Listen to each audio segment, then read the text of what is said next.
Labdien! Es pēc 10 gadiem gribētu redzēt tādu Latviju, kurai ārējais tēls pilnīgi sakrīt ar iekšējo realitāti, un kur abi ir labi, un kad par abiem mēs varēsim lepoties.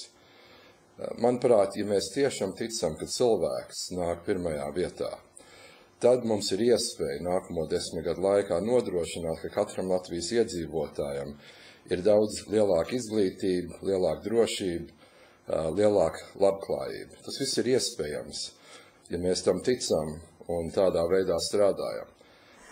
Mana cerība ir, ka Latvija 2016. gadā būs īsti demokrātiska valsts. Un ar to es domāju tādu valsts, kur mēs visi varētu uzticēties saviem pārstāvjiem un reizē būt ļoti spēcīga pilsoniskā sabiedrība, jo gal galā tad būs tas, ko saka Latvijas Satversme, ka visa vara pieder Latvijas tautai. Es ļoti ceru, un man ārkārtīgi gribētos, lai pēc 10 gadiem šajā vietā, šeit, nebūtu mainījies pilnīgi nekas, atskaitot to, ka šīs vecās spriedzes būtu kļuvušas 10 gadus vecākas. Mums viss ir ok, mums vienīgais, kas pietrūkst uzdrošināšanās sev to pateikt un atzīt to priekš sevīm. Un kaut kādā veidā varbūt iestāstīt sev, kad mēs neesam tik slikti, mēs esam labi, mēs varam būt labākie pasaulē.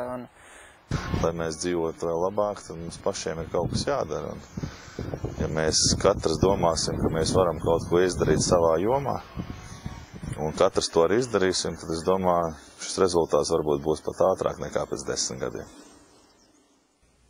Man liekas, ka mums ļoti ir jāpaļaujās uz mūsu jaunatni, uz tiem cilvēkiem, kas ir 20, 30, 40 gadu veci, kas ir spēka gados un kas grib kaut ko darīt Latvijas labā. Un tie varētu būt gan uzņēmēji, gan inteliģence. Redzēt, Latvijai ir jāpārkārtos. Latvijai bija tāda zemnieku valsts, zemnieciska mentalitāte. Mēs redzam, kas notiek ar zemkopību, ar lauksaimniecību mūsu klimatiskajā joslā. Es domāju, ka mūsu galvenā prioritāte to 20 gadu laikā, galvenais smaguma punkts varētu būt augsta izglītība. Katrai ģimenei tam jābūt ir kā svētākam, augstākam mērķim, audzināt savus bērnus un izglītot viņus.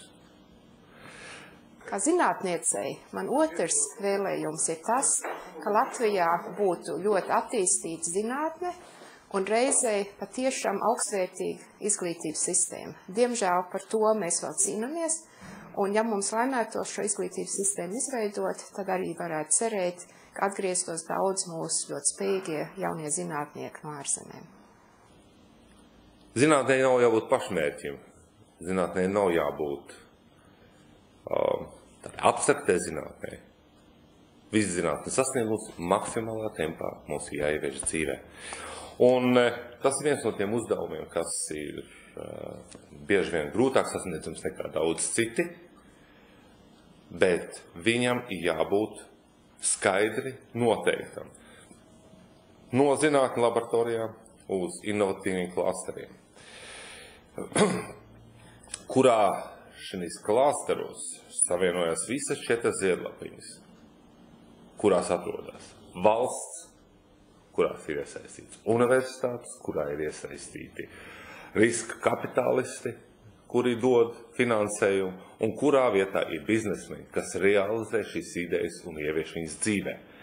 Šīm visām ziedlapiņām jābūt maksimāli jāizmanto tam, un valstī jāuzņemās atkal iniciatīvas loma veidotājiem, šo klasteru veidotājiem un šo klasteru politikas attīstītājiem.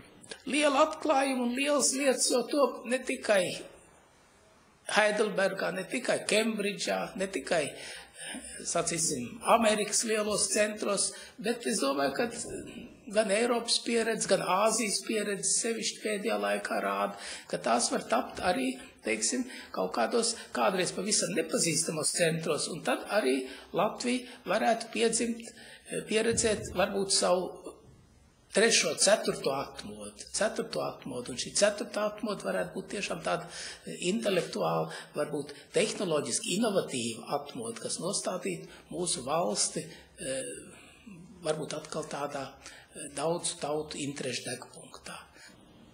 Un tikai tāda, ka mēs mūsu 2 miljonu tautā iemācīsimies kopīgi strādāt, iemācīsimies kopīgi mācīties, iemācīsimies izmantot mūsu zināšanas, tad mēs nokļūsim tādā līmenī, ka daudz cilvēku brauks pie mums un skatīsies, kādiem viņiem jābūt pēc 10 gadiem.